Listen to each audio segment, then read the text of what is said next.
Hand warmer буюу гар дулаацуулагч яагаад геймерүүдэд хэрэгтэй байдаг вэ?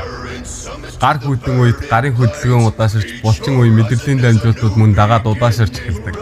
FPS, MOBA, эсвэл ритм тоглоом тоглодог геймерүүдэд энэ нь reaction time буюу хариу үйлдэл хийх хугацаа болон aim accuracy буюу бууж чиглүүлэх наривчлалд шууд нөлөөлөл үзүүлдэг.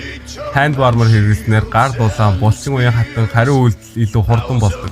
Ингэснээр хурууны уян хатан байдал нь нэмэгддэг.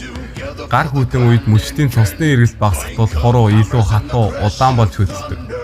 Hand warmer хэрэглэх үед цусны эргэлт нэмэгдэж хурууны хөдөлгөөн зөөлөн уян хатан байдаг.